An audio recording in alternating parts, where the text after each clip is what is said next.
the most disturbing No, content I've ever come across.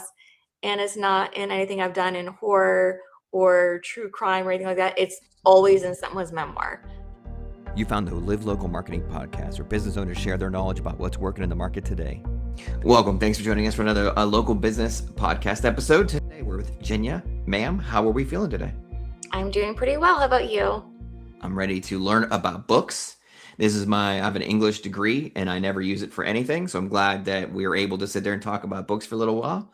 So people know a little bit more about you. Can you talk about your business and how that you want them to see you for this episode? Yes. So I run Editing by Jennia, which is pretty self-explanatory. I am a book editor. I focus mostly on developmental and line editing, which is the overall big picture stuff. So things like plot holes, the theme doesn't come across, inconsistent characters, things that are too convenient, all that sort of stuff. And then I also provide writing coaching services as well. That's awesome. Yes, that's very good. All right, cool. This a nerdy side of me loves all those books and likes all these details, so I'm excited to get into this stuff. Are you ready for the questions? Yes. All right, so talk to us first and foremost about your daily routine. How do you stay productive? I'm pretty good at being self-motivated. So I was always one of those kids that would come home from school, do their homework, wanted to make sure stuff was done well before the due date because it would stress me out if it wasn't. So Yeah. I really think that that just has to be part of your personality or you're not going to be able to handle it, which is something I say in career day presentations. Like if you're the kind of kid who wants to go home and doom scroll until it's 10 o'clock at night and then you cram for your exam the next day, maybe not the job for you. Yeah. Yeah. So I do wake up early just out of habit. I have that few hours of quiet time in the morning where I work, but for the most part, yes, I am just sitting at a computer and pushing through. And it's again, I don't have someone sitting over my shoulder telling me, hey, this needs to be done. Or if you don't do this by now, then your next deadline will be late. Right. There's a lot of mental in your job, though. Do you have to use Yeah. like set aside breaks throughout the day to kind of just like rejuvenate and kind of get yourself energized again? Yeah, or I'll switch tasks. So maybe I'll do Mm, something that requires a high mental load or a higher amount of cognitive functioning. And then I'll realize I need a break because you can just feel that things are not clicking mhm. together Yeah. or that your brain is starting to wander.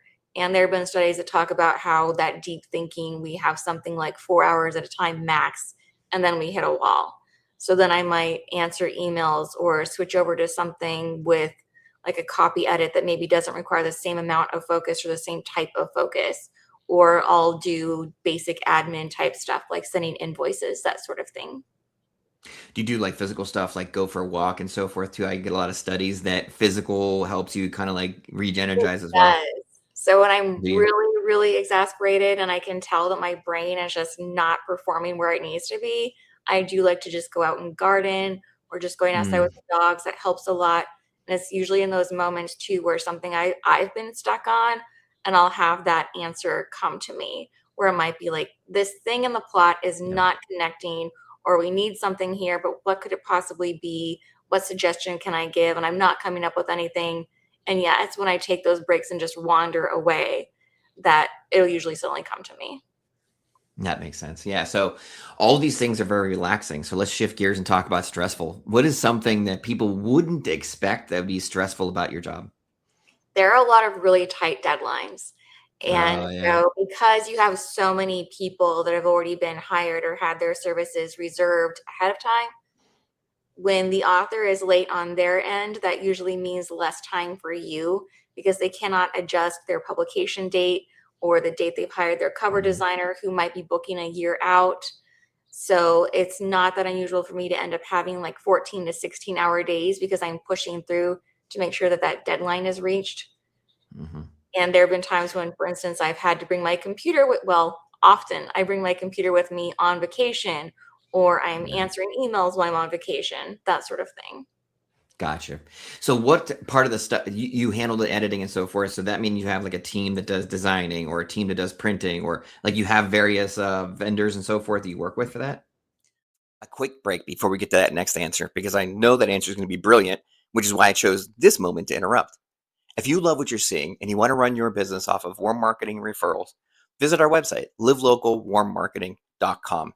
It's got valuable resources, office hours, memberships, the book, an array of resources to help you get rid of cold calls, cold leads, door knocking, and run a business you can be proud of through referrals and warm marketing. Now, back to the show. I have people I recommend, yes. And these are Mhm. all people where I've seen their work personally, so I know that I feel comfortable recommending them.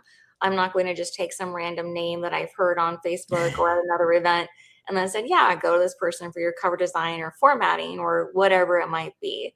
So I do have a list of professionals that I keep over to the side and will add and take away from it depending on feedback I've received from people. And Mm. again, not just isolated feedback, but if enough people come up and say, this happened, or I really can't recommend them for this reason, or maybe they had such a stellar experience that they felt inclined to tell me about it, and that, might push their name up the list as far as who I end up recommending in the future. So that's probably the most stressful part of the job is that you're managing all these different things. You're wearing a lot of different hats. Has there ever been like a last minute deadline problem? Because I always picture like that old cliche of running in and stop the press, that kind of thing. But that doesn't really happen. That's all fake, right? No, it's not fake. Yeah. We've had things, I think the one that was most memorable is when a name that was being used for a major character was associated with someone who had just come up in the news for committing some really heinous crimes. Oh man. And we obviously did not want that association or that same connotation now that would be associated with that name attached to this character. It had already gone through proofreading, the galleys were done, it was ready to be sent off for printing. No, we had to go back and change it and make sure that name did not come up anywhere. So that was definitely a last minute, okay, oh my gosh, we need to fix this right now. But I've Oh my also heard gosh. of other examples. I think one was where the market was going to be the UK market instead of the US market, even though the author was in the US, and they changed pants to trousers and they just did like Hmm. select all, replace all. But then it ended up just being a nightmare because some of the instances where that was used should not have been replaced. Oh my gosh. Yeah, I've never thought of that kind of stuff. Like the little things, the details. That is very fascinating. Mhm. So next question, I'm gonna make you pick your favorite child. So who is your perfect client? Like I know you work with everybody and all clients are the best clients, but which ones like do you really, really, I love these group of people? Where they already show that they trust me, so there's not going to be a lot of checking in. They understand that I'll get back to them when it's ready, and that every time they might send follow-up emails or additional questions, that is taking time away from the actual work. But also people who are open to feedback. Mm. So if there's going to be a lot of pushback from everything that I've sent them, that's usually a sign that we're not a good fit. And it might make me wonder why I was the person they chose to work with. So those are probably the main two. Is there a certain category or genre that you love most? Oh man, I really, really love thrillers, but I don't edit a lot of Really? thrillers. But as far as my own personal reading preferences, that's probably at the top. And that's going to be a tough one in the sense that that plot line has to really be aligned. You can't really have any plot holes in that because that has to be pretty tight knit, I assume. Yeah, and it's the same with mysteries, and I've edited a few mysteries Mhm. too. So my whole wall above my computer will just be like this massive vignette of Post-it notes, and they're all color coordinated. So it's so and so is here, and if they're going to end up being the murderer here, are we seeing that all track and line up? Yeah, it's definitely like that Oh. whole meme you see where they have all the little red lines, pointing to all the So if somebody walked into your office, they're like, either she's an editor or a serial killer. There's only two right. And things they that she feel could be so doing here. similar. Oh my gosh. And do you do nonfiction as well? Yes, I do. And I'm the creative nonfiction expert at the National Association of Independent Writers and Editors. So, the Wow. most popular form or the most well known form of creative nonfiction is probably the memoir. I edit a Mm, ton of memoirs. And now that I think about it, a lot of them could be compared to a thriller if you look at what some of these people have lived through. I'm sure. So, yeah, when people have asked this too, not that this was a question you had up there, but the most No, disturbing content I've ever come across, and it's not in anything I've done in horror or true crime or anything like that. It's always in someone's memoir. Just the because it things could that happen. other people are willing to do to someone else and supposedly someone in their care who they love, that just never will make sense to me. Oh, that'd be hard to read sometimes because at least It with the can be. fiction, it's not there. Yeah, yeah. All right, That's so Yep. no, go. I've definitely had to take breaks from that, not just because of the cognitive load, but just the feelings of being emotionally overwhelmed when you're reading it. Mm. I take that moment and just step away and go do something that's like a palate cleanser for your brain. Yeah, that's wild. I would have never thought of that either. That's amazing.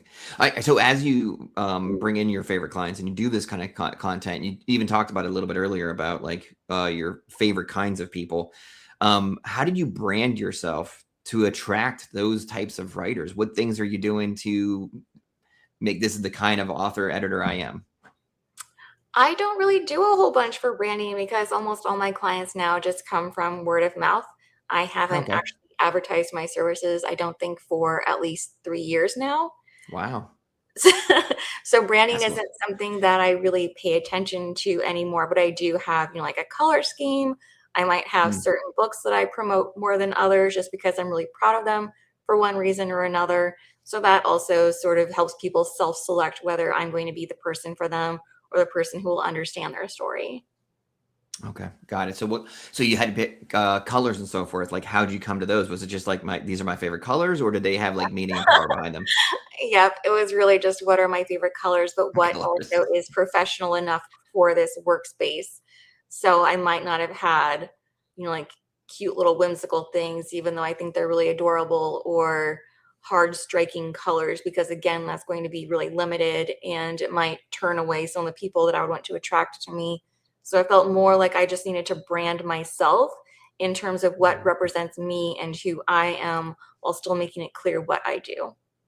Okay, gotcha. So, all right, so let's ask a tougher question. Let's say had to write a book about your business. What is the title of that book that reflects who you are and your business? I don't know, a day at the desk.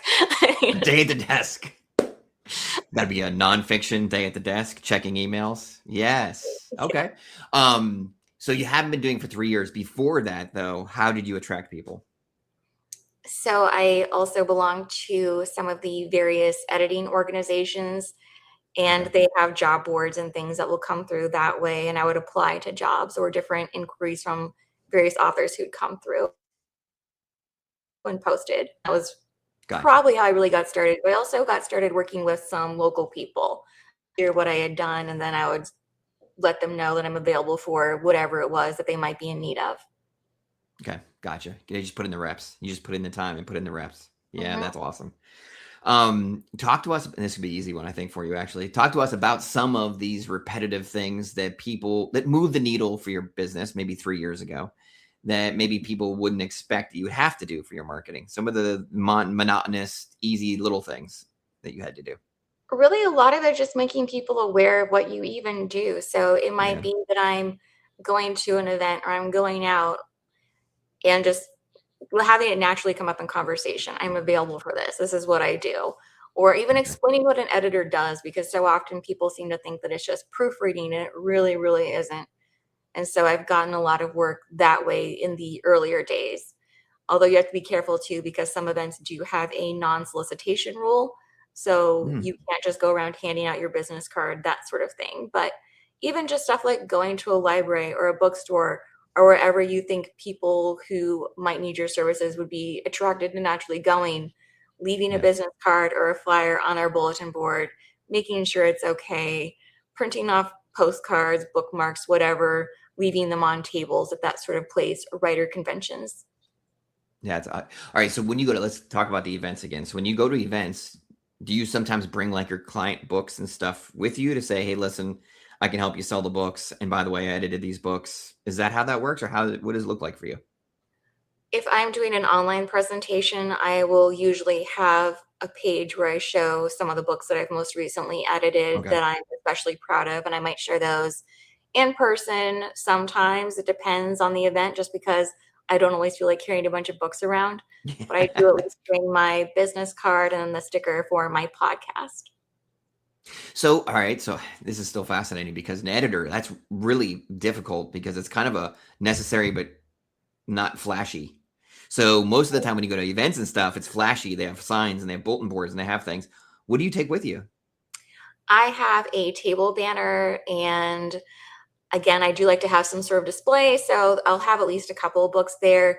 I've also done my day in the life stuff, so I might have a keyboard and a Starbucks cup representing how many cups of coffee I intake in a day. Free stickers, people seem to love those no matter how old they are. Mm. And again, because you want to look for height, not just the vertical display, since that variance helps draw attention. So I'll have some sort of signage placed within the stand-up vertical display as well. Okay, well that makes sense. You're just trying to draw them in so they can start the discussion. That's pretty good. So when you have clients and you have their work, how do you help them get reviews? Because I'm assuming reviews is such a huge part of growing that person's book and getting some sales. Or do you not do that part of the process? That's really more marketing, not editing. Got it. So, right, a publicist or someone similar might help do something like that. Although I have given them tips and ideas on how to do it, like making sure you have ARC signups, make a street team. Here's where you can go. Here's how you can post on social media to attract one, that sort of thing. So let's say yourself, do you ever get reviews from your clients? Do you help yourself grow? Because you haven't marketed in 3 years. Are reviews a big part of that? I think they probably could be, although I haven't even posted my most recent reviews on my website. But I don't know that it really matters that much because, again, I'm being reviewed from person to person. Hmm. And so, yes, I have the reviews on my website, and I do think that they are vital to have because, again, well, part of it is though too, if you have a website and you have reviews on it, people know that you're able to There pick you and go. choose what it is that you're selecting and posting up there. So yeah, the reviews are nice, but again, we know who's behind posting those reviews. We know that I'm able to go through and be like, this isn't such a great one. I'm going to leave it out. Whereas if you're talking friend to friend or within an author community and my name comes up, I obviously have no ability to censor that or revise it or cut out the parts that maybe aren't so flattering. So, all right, so you have it on the website. Obviously, face to face is better. But is there like specific book related places that some of these reviews would be more effective? Like, do you have websites where do you put these, would put these to make it more effective? So a lot of the reviews that you see for editors will be only within their own website. There isn't Okay. really a Not a website or spot. anything that's right. And there are author Yeah, communities online where you might see feedback and people will provide that's reviews right. that way. Social media, there's a lot there too, especially now on Threads. I've even seen Okay. some videos on YouTube before, but that's usually when someone has performed in a really egregious manner and people want to make sure others are aware of their behavior. Gotcha. So placement's huge, but putting your Mhm. website's probably most common. That makes sense. So before we get to the last part and talk about your business, talk to us about your favorite best referral you've gotten in your career so far. Oh my gosh, that'd be really, really hard. I think one might be where something about my feedback was described as like getting a warm hug, and that it Nice. was, yeah, because a lot of people I think are afraid of getting editorial feedback, understandable, because you're worried about learning what did I do, quote unquote, wrong, or that they're not going to be understanding and kind. And so that might have been the nicest one, at least as far as what Hmm. they said to both of us when they were making that connection. That's awesome. What genre book was that? Do you happen to remember like what you Yeah, don't have to say it was title if you don't romantic. want to, but genre? It was romantasy. Romantic. So you do a lot of romantic ones too? Or Well, romantic thrillers? romantasy We was should do that, those. yeah, romantasy, which is the combination of romance with fantasy. Oh. Oh, I did not know that was a thing. So you Yeah, have a fantasy it's book, there's very romance going on in the fantasy? well, it's since it's romantasy, it's romance first. So it follows all the beats and tropes of romance while having the fantasy setting and world building. But you can Oh. also then obviously have some things that you would find within a fantasy. Oh, you probably could do that with anything then though, right? You could do that with science fiction. You could do it with comedy. Like they could all be romance something, couldn't they? Yes, but this would be the romance is leading instead of the fantasy Yeah. component versus is it a science fiction story with a romance? Just unlimited, unlimited, unlimited. All right, cool. So if you or somebody who wants to have somebody read your book, look over it, or even just have a meeting to talk ideas, how would they get a hold of you and where can they see some examples of your work? So the easiest place would probably be my website, which is jenniaedits.com. It has a pretty good representation of my portfolio, what I've worked on. And then I'm also online kind of everywhere. So if you just Google my name, I'm on Facebook, Instagram. People can connect with me there, message me there. I'm happy to do consultation calls with people just to get an idea of what it is that they might want, what they're looking for, what they think would be most helpful. Because I always want to make sure that they're signing up for exactly what they want and they don't accidentally get a service that really isn't going to be the most beneficial to them. Got you. Did anybody ever come to you and say, "Hey, listen, I have an idea," and then run the idea by you and give you a chance to like, "Hey, that would work," or "That's not going to be close"? Do you ever do those kind of meetings too? Yes, so that's really coaching, but it's hard to say whether an idea will work or not work until you really see the execution of the idea, because it's really going to be in the execution where things pull together or fall apart. Okay. Okay. So be sure you check her out. She's on an array of podcasts and stuff too, where she talks about all the different things. Like she said, just search for her name and it'll be easy. We'll have links in the description as well. This was such a cool topic because I just do that's editing is boring and fascinating at the same time. It's one of those topics that are like, I want to know more about it and how it works, but I also don't want to do it myself. So it's one of those great topics, and I appreciate all the knowledge and all the information you gave us today. Yeah, you're welcome. And I would just like to say it's not boring. It's not. To the common person, yes, but to people like you, it is fascinating, and I'm sure it's really awesome. No, it is, because it makes or breaks a book. Like the book would not make any sense if it's an alignment. So what you do is vital to the story, but you also got to be so detail oriented that I think after like 10 minutes, I don't think I can do it anymore. That's fair. I do hear There that. you go. I do that a lot. Man, thanks for joining us today. We appreciate your time. Yeah, thank you. And if authentic, practical marketing resonates with you, be sure to visit livelocalwarmmarketing.com and learn to grow your business on warm marketing referrals.